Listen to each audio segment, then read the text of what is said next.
Tu es la plus belle femme que j'ai connue. Tu es tellement gentille, je t'aime.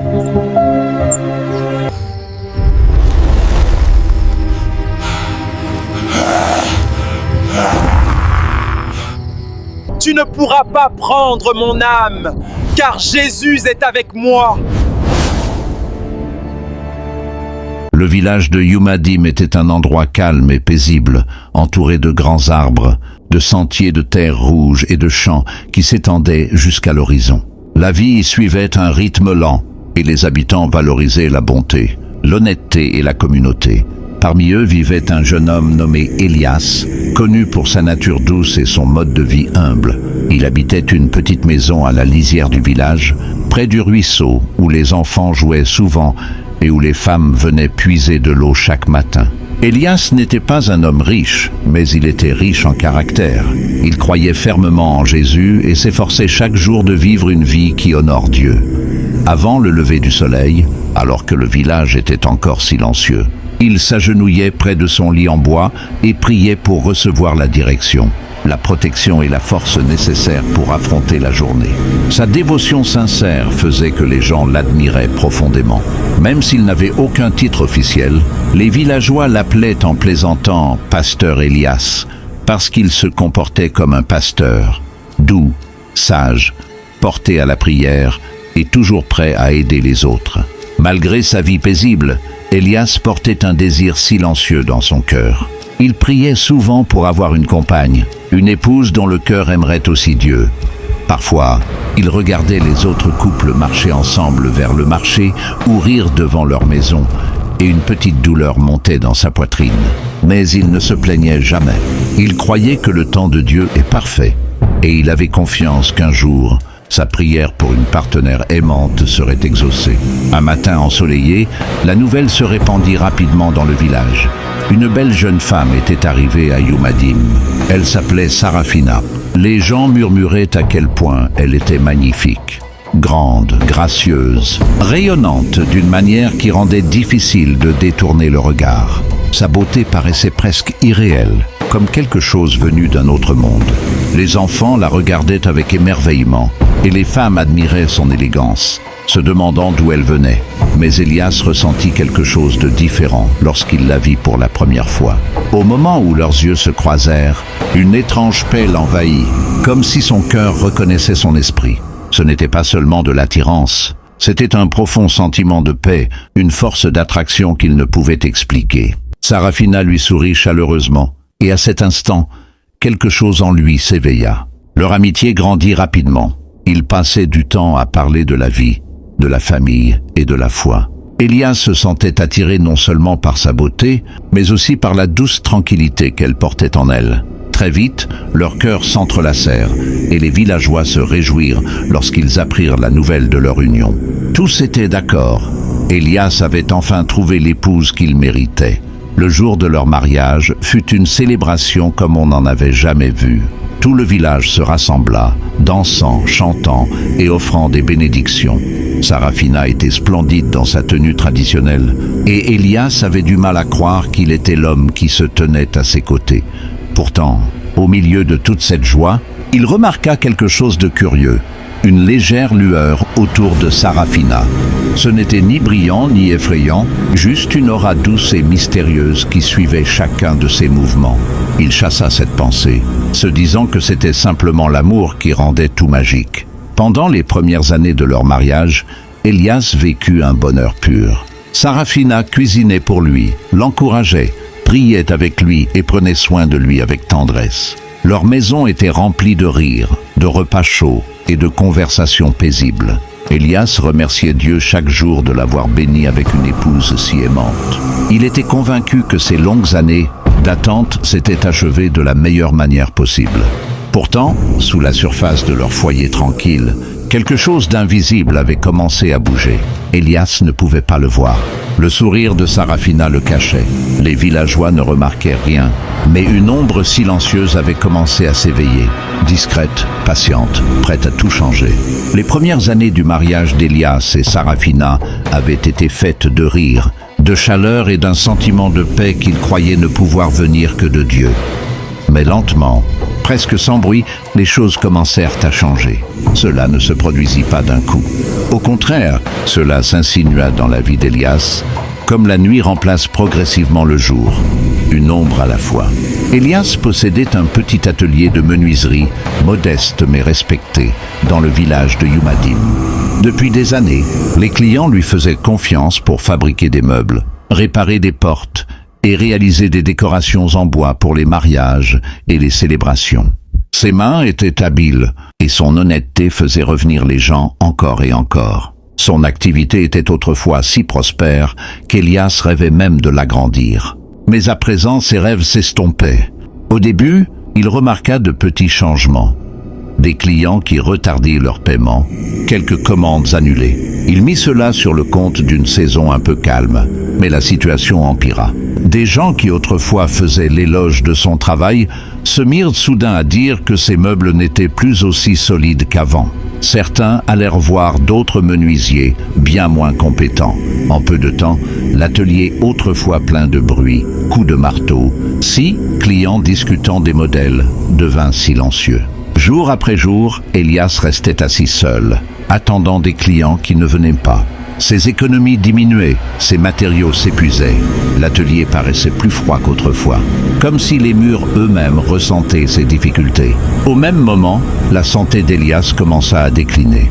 Il avait toujours été fort et en bonne santé, capable de soulever de lourdes planches et de travailler sous le soleil, brûlant sans se plaindre.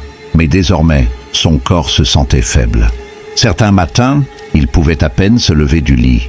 Ses jambes tremblaient quand il marchait, et ses bras se fatiguaient après la plus petite tâche. De curieuses fièvres apparaissaient et disparaissaient sans prévenir. Ses nuits devinrent agitées.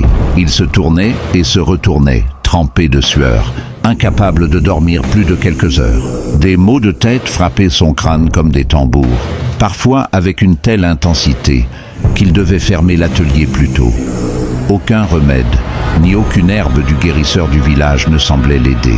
Les gens murmuraient qu'Élias travaillait peut-être trop, mais il savait que ce n'était pas le cas.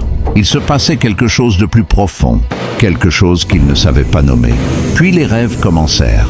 La première fois, Élias se réveilla en pensant qu'il ne s'agissait que d'un cauchemar causé par le stress. Mais le rêve revint la nuit suivante, puis encore la suivante, jusqu'à devenir un rituel obsédant qui le poursuivait chaque fois qu'il dormait. Dans ce rêve, il se retrouvait toujours debout dans les ténèbres. Pas l'obscurité ordinaire de la nuit, mais une obscurité épaisse et lourde qui semblait vivante. Devant lui, une étrange créature prenait forme, ressemblant vaguement à une femme. Sa silhouette vacillait comme une flamme, oscillant entre beauté et horreur. Elle tenait un long bâton et pointait du doigt un grand chaudron rempli d'un liquide épais et bouillant. Le liquide sifflait et éclaboussait comme si quelque chose de vivant s'y trouvait. Les yeux de cette femme créature brillaient d'une lumière ardente et furieuse qui transperçait l'âme d'Élias. Il pouvait sentir la haine émaner d'elle, tranchante, puissante et froide. Elle ne parlait jamais, mais son silence criait plus fort que les mots. Chaque fois qu'Élias se réveillait de ses rêves, son cœur battait à toute allure. La sueur couvrait son corps et ses mains tremblaient si violemment qu'il devait parfois rester assis des heures avant de se calmer. Les rêves le laissaient vider, non seulement physiquement, mais aussi spirituellement. Au fil des nuits, les rêves changèrent. L'être devint plus net, sa forme plus définie. Les ombres qui cachaient autrefois ses traits commencèrent à se dissiper. Le chaudron devint plus détaillé. Le bouillonnement, la chaleur, les étranges symboles dessinés autour de lui. Et pire que tout, le visage de l'être se mit peu à peu à ressembler à un visage familier, celui de Sarafina. La première nuit où il remarqua cette ressemblance, Élias se redressa brusquement dans son lit, paralysé de terreur. Il secoua la tête, se répétant que c'était impossible. Sarafina était gentille, douce, aimante. La femme du rêve était remplie de haine et de ténèbres. Elle ne pouvait pas être liée. Pourtant, la ressemblance s'accentuait chaque nuit. La courbe de la mâchoire, la forme des yeux, la manière dont l'être penchait la tête. C'était Sarafina, et pourtant ce n'était pas Sarafina. Élias tenta de chasser cette idée, mais la peur s'enroulait autour de son cœur comme une corde serrée. Il se mit à observer son épouse plus attentivement, remarquant de petites choses qu'il avait ignorées, le fait qu'elle devienne parfois très silencieuse, son regard parfois lointain, sa démarche étrangement silencieuse dans la maison. Il pria plus que jamais, s'agenouillant pendant des heures, suppliant Dieu de l'aider à comprendre ce qui se passait. Mais le ciel restait silencieux. Plus il priait, plus l'air autour de lui semblait lourd, comme si une présence invisible attendait, l'observant dans les coins sombres de sa maison. Elias essayait de rester fort, mais au fond de lui, il savait que quelque chose n'allait pas, terriblement et dangereusement.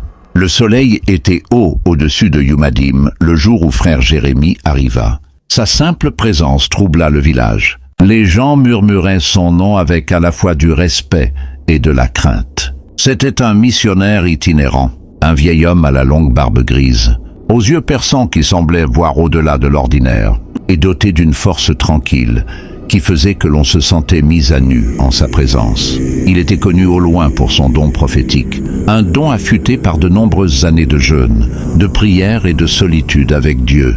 Quand Elias entendit les villageois parler de l'arrivée du prédicateur, quelque chose s'éveilla dans son cœur. Il ressentit une soudaine attirance, comme une main légère qui le guidait.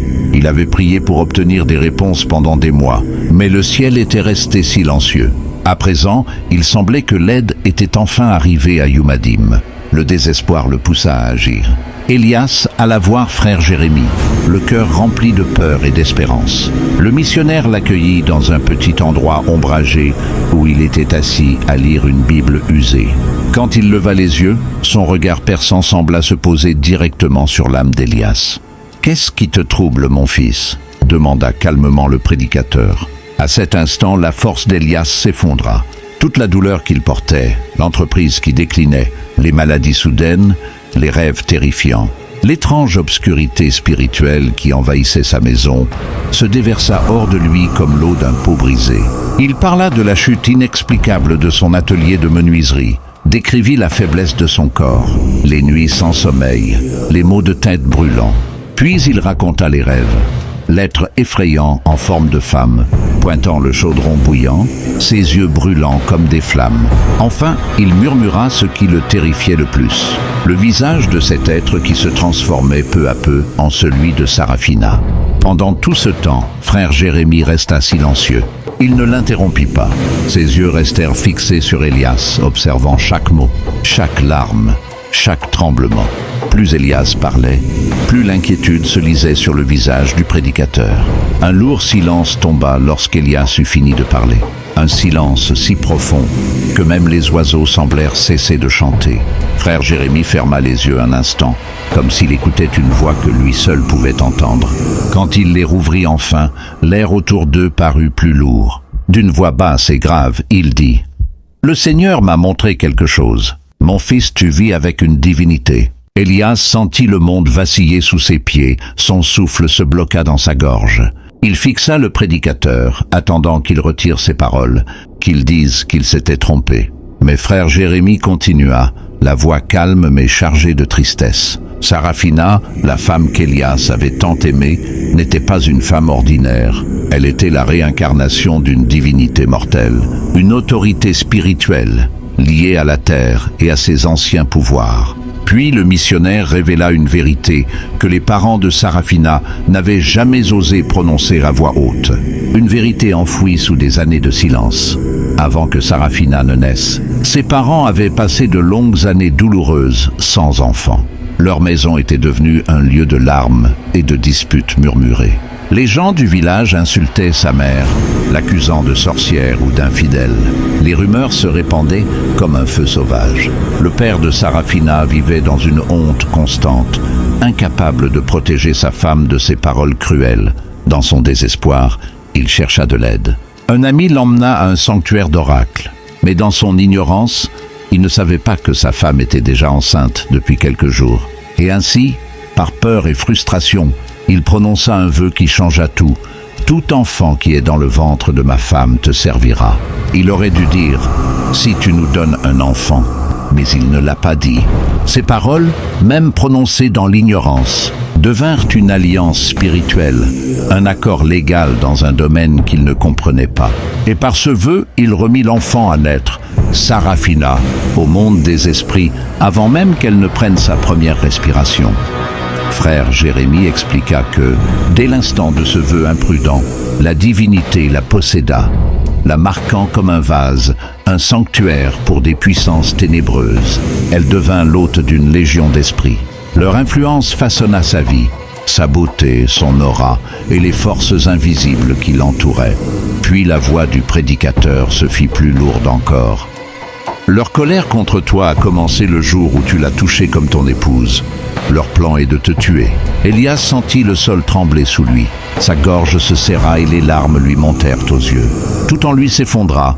Sa foi, son espérance, sa compréhension de l'amour. La femme qu'il chérissait, celle pour qui il avait prié, celle qu'il croyait être un don de Dieu, était liée à une obscurité plus ancienne que le village lui-même. En cet instant, Elias eut l'impression que tout son monde s'écroulait. La voix de frère Jérémie restait calme, mais le poids de ses paroles écrasait le cœur d'Elias.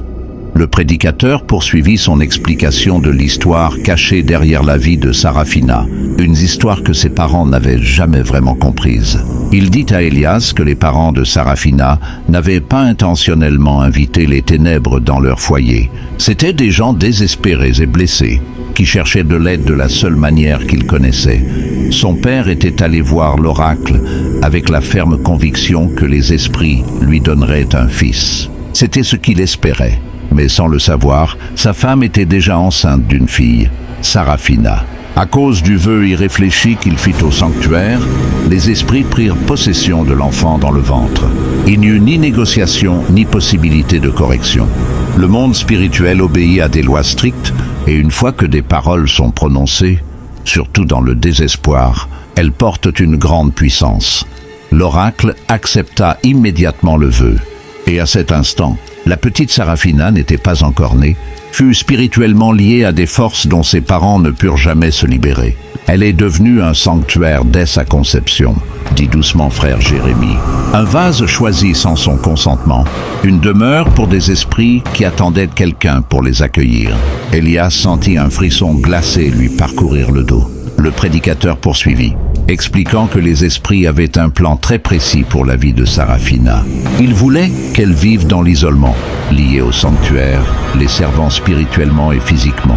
Le mariage ne faisait absolument pas partie de leur projet pour elle. Ils l'avaient gardée cachée, protégée et spirituellement réservée pour leur propre usage. Mais Elias était entré dans sa vie, et tout avait changé. D'une voix ferme mais empreinte de tristesse, frère Jérémie dit « Ils n'ont jamais voulu qu'elle soit aimée. Ils n'ont jamais voulu qu'elle appartienne à quelqu'un d'autre. Leur plan était un service à vie au sanctuaire. Mais ton amour, ton mariage, votre union, tout ce que vous partagez, a brisé la chaîne de leurs attentes. Ils te voient comme un intrus. Tu as interféré avec leur agenda. » Elias tremblait. Ses mains tremblaient si fort qu'il dut les serrer pour les empêcher de se séparer. Il ne comprenait pas comment l'amour, chose si pure, pouvait causer tant de troubles. « Comment est-ce possible ?» s'écria-t-il. « Elle m'aime. Elle m'a toujours aimé. » Frère Jérémie plongea son regard dans le sien avec une profonde compassion, mais ses paroles restèrent fermes. « L'amour peut être manipulé, mon fils. Les ténèbres peuvent porter le visage de la lumière. Ce avec quoi tu as vécu n'est pas le véritable amour. C'est une illusion, un déguisement soigneusement tissé pour drainer ta force. Ton but est ta destinée. Ce que tu ressens est réel, mais ce qu'elle te montre est contrôlé. » Des larmes remplirent les yeux d'Elias, tandis que la vérité le transperçait comme une lame. Les souvenirs des sourires de Sarafina, de ses paroles tendres, de sa chaleur, tout cela lui semblait désormais incertain, fragile, mêlé de peur. Pourtant, le prédicateur ne parlait ni avec colère, ni avec jugement. Sa voix restait douce tandis qu'il ajoutait « La vie est régie par des alliances. Le monde spirituel honore les paroles prononcées aussi sûrement que la terre obéit à la loi de la gravité. Une fois qu'un vœu est fait, qu'il soit intentionnel ou irréfléchi, il devient contraignant et à moins d'être brisé par une puissance divine, il contrôle la destinée de ceux qui y sont liés. » Chaque mot s'enfonçait profondément dans le cœur tremblant d'Elias. Lorsque le prédicateur eut enfin terminé, Élias se leva lentement de son siège. Ses jambes étaient faibles, sa poitrine lourde, et son esprit rempli de questions sans réponse. Il quitta la maison de frère Jérémie, marchant comme un homme portant le poids du monde sur ses épaules. Son cœur était anéanti, son esprit brisé, son espérance vacillante comme une flamme mourante. Pourtant, au milieu de toute cette peur, de cette confusion et de ce chagrin, une chose en lui refusait de se rompre, sa foi. Même si son monde s'était effondré, Élias savait qu'il s'accrocherait à Dieu. Peu importe à quel point la vérité était sombre, il ne lâcherait pas celui qu'il croyait capable de le sauver. Cette nuit-là, Élias ne put pas dormir. Son cœur était lourd, son esprit agité, et son être tout entier ébranlé par tout ce que frère Jérémie avait révélé. Le clair de lune filtrait par la petite fenêtre de sa chambre, projetant de faibles ombres sur le mur. Chaque ombre lui rappelait l'être de ses rêves, l'étrange lueur de Sarafina, les peurs silencieuses qu'il avait repoussées pendant des années. Il tomba à genoux près de son lit, au même endroit où il priait chaque matin depuis son enfance. Mais cette fois, sa prière était différente, brute, tremblante, désespérée. Il confessa tout à Dieu, ses peurs, sa confusion, sa douleur, son amour pour Sarafina, le combat spirituel qui se déroulait autour de lui. Des larmes coulaient sur son visage, tandis qu'il suppliait Jésus d'intervenir. « Seigneur, montre-moi la vérité », murmura-t-il. « Aide-moi à comprendre, aide-moi à être libéré. » Alors qu'il priait, quelque chose d'étrange se produisit. Une paix commença lentement à remplir son cœur. Ce n'était ni une voix forte ni une vision spectaculaire, mais une douce clarté qui descendait sur lui, comme la rosée sur l'herbe. C'est alors qu'il réalisa quelque chose de douloureux. Il avait ignoré de nombreux signes. L'aura mystérieuse de Sarafina, le déclin soudain de son activité, ses maladies étranges, les rêves terrifiants, ses moments de silence distants. Il comprit qu'il avait choisi l'émotion plutôt que le discernement. Il avait laissé l'amour l'aveugler au lieu de demander plutôt au Saint-Esprit de le guider. Mais à présent, la vérité était impossible à fuir. D'une profonde inspiration, Élias se releva. Ses mains tremblaient, mais son cœur était déterminé. Il savait ce qu'il devait faire. Il devait confronter Sarafina. Lorsqu'il entra dans le salon, elle était assise en silence, les mains croisées sur ses genoux. Elle leva vers lui un regard doux. Mais ce soir-là, Élias vit quelque chose derrière ce regard, quelque chose qu'il ne pouvait pas nommer, quelque chose de caché. Il s'assit en face d'elle. « Sarafina », dit-il doucement, « il y a quelque chose que tu dois entendre. » Son expression devint curieuse, puis légèrement tendue. Élias lui dit tout. Il parla de la révélation de frère Jérémie, du vœu fait avant sa naissance, des rêves qui le tourmentaient, du danger spirituel qui entourait leur mariage. Il décrivit même l'être de ses rêves et la façon dont son visage se transformait peu à peu en celui de Sarafina. Les yeux de Sarafina s'agrandirent. Elle secoua vivement la tête. « Non, non, Élias, murmura-t-elle, ce n'est pas vrai. Je ne sais rien de tout cela. Je ne te cacherai jamais quelque chose d'aussi important. » Elle tendit les mains vers les siennes, les larmes aux yeux. Mais Élias sentit quelque chose d'étrange dans son toucher. Il retira doucement ses mains. La voix de Sarafina tremblait. « S'il te plaît, Élias, crois-moi, je t'aime. » Mais le cœur d'Élias avait changé. La clarté reçue dans la prière lui permettait de voir ce qu'il avait manqué autrefois. Il remarqua la légère lueur dans ses yeux, la façon dont sa voix vacillait. Non de peur, mais sous l'effort, comme quelqu'un qui retient une vérité cachée. Il lui posa alors une dernière question, celle qui allait tout révéler. « Sarafina, es-tu prête à être délivrée ?» Au moment où ces mots quittèrent ses lèvres, tout changea. C'était comme si un masque tombait du visage de Sarafina. Elle recula brusquement. Sa respiration devint lourde. Ses yeux s'assombrirent, se mettant à luire faiblement comme des braises. Toute son expression se tordit en quelque chose de méconnaissable et de terrifiant. Puis, d'une voix qui ne semblait plus humaine, elle hurla « Jamais! Ton âme est à moi, Élias. Tu m'appartiens. Je suis en toi et tu es en moi. » Ces paroles traversèrent la pièce comme une tempête. Les murs semblèrent vibrer sous la force de sa rage. Élias recula en trébuchant, le cœur battant à tout rompre. La femme qu'il avait tant aimée avait désormais l'air d'une étrangère, d'un vase rempli de quelque chose d'ancien et de furieux. Élias tomba à genoux, non par peur mais par foi. Il joignit ses mains et se mit à prier, non pas doucement ni timidement, mais avec toute la force qui lui restait. « Jésus, aide-moi, délivre-moi, brise toutes les ténèbres dans cette maison. » Sa voix tremblait, mais il refusa de s'arrêter. Ses paroles devinrent plus fortes, plus fermes, plus assurées. Sarafina poussa un nouveau cri, sa voix résonnant comme le tonnerre. Pourtant, Elias continua de prier. Plus il invoquait le nom de Jésus, plus son corps à elle tremblait, comme si la lumière de ses prières brûlait les ténèbres en elle. L'illusion était brisée, sa véritable nature venait d'émerger, et la bataille spirituelle pour la vie d'Elias avait commencé. Le cri de Sarafina résonnait encore dans la pièce lorsqu'elle avança vers Elias. Ses mouvements n'avaient plus rien de gracieux ni d'humain. Sa voix se tordit et se superposa, comme si de nombreuses voix parlaient à travers elle en même temps. Ses pas faisaient trembler le sol, et l'air autour d'elle devint froid et lourd, pesant sur la poitrine d'Elias comme un fardeau. Elias sentait la peur lui grimper le long du dos, mais il refusa de céder. Il avait passé la nuit entière en prière. Il avait confessé ses peurs. Il avait placé sa confiance en Jésus, et maintenant que les ténèbres se dressaient devant lui, il savait qu'il n'avait qu'une seule arme. Il leva ses mains tremblantes et cria de toutes ses forces. « Celui qui est en moi est plus grand que celui qui est dans le monde. » Au moment où ces mots quittèrent sa bouche, quelque chose de puissant se brisa dans l'atmosphère spirituelle. Une soudaine lumière aveuglante envahit la pièce, si intense qu'Elias dut se couvrir les yeux. Elle venait de partout et de nulle part à la fois, remplissant chaque recoin de la maison comme un torrent de pure sainteté.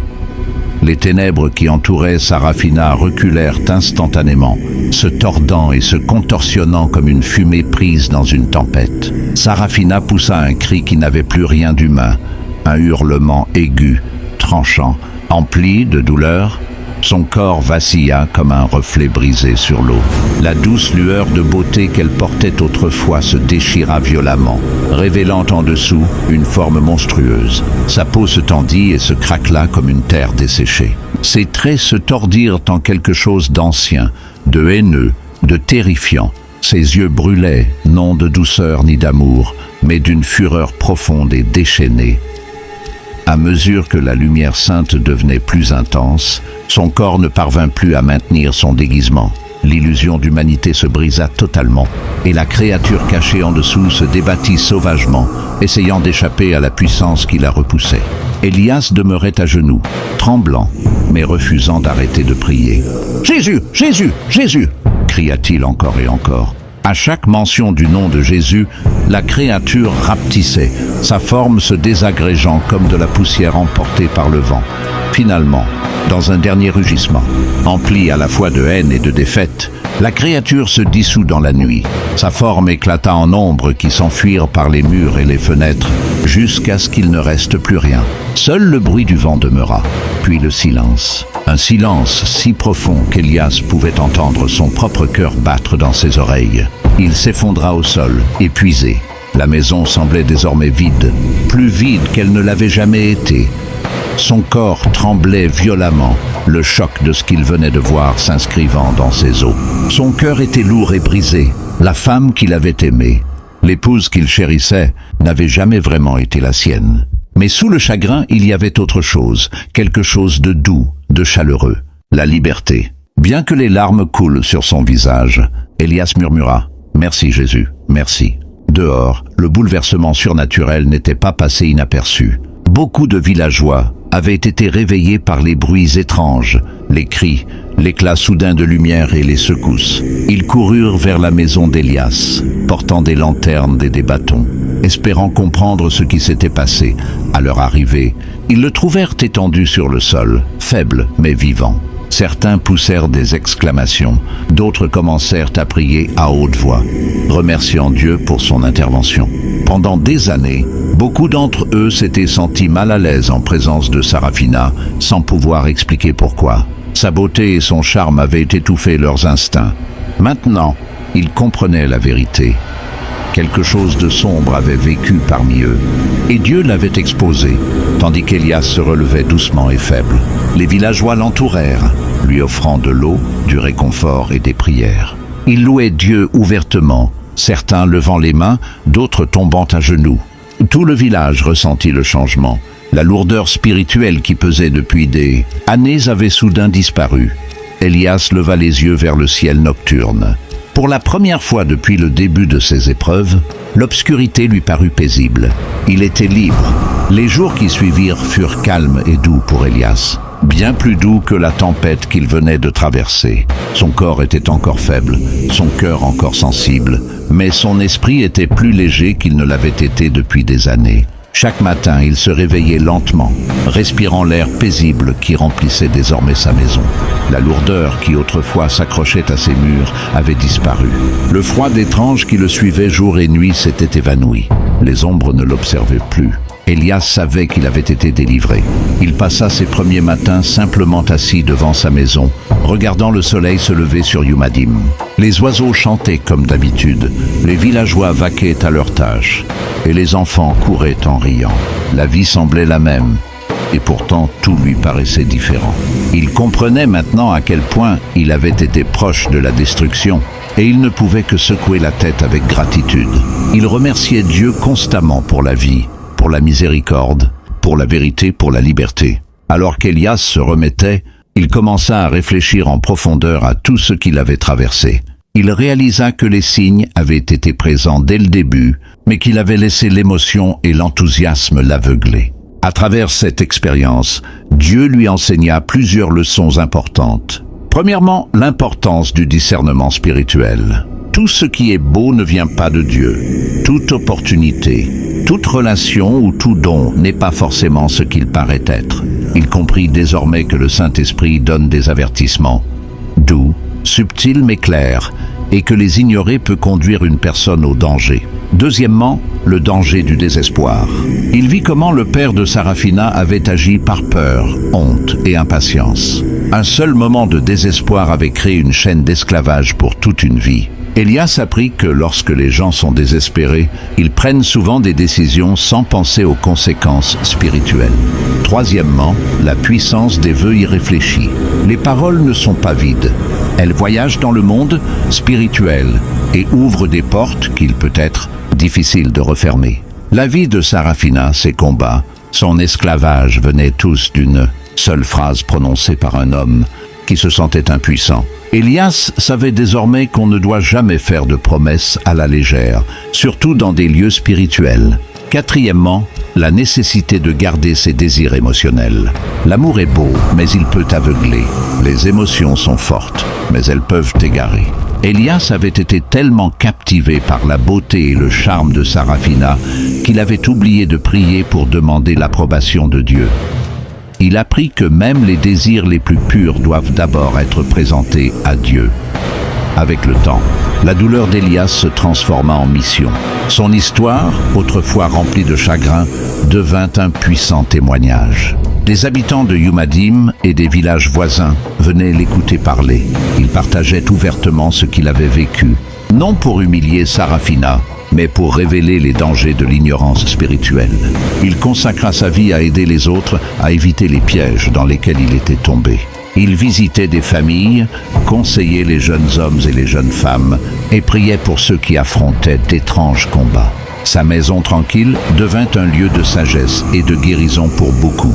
Élias enseignait à tous ceux qu'il rencontrait que tout don véritablement bon vient de Dieu seul. Il le disait avec fermeté et douceur, rappelant que tout ce qui est obtenu en dehors de Dieu finit par détruire. Les bénédictions qui viennent de Dieu apportent la paix, la clarté et la joie. Celles obtenues par des raccourcis apportent la confusion, la peur et l'esclavage.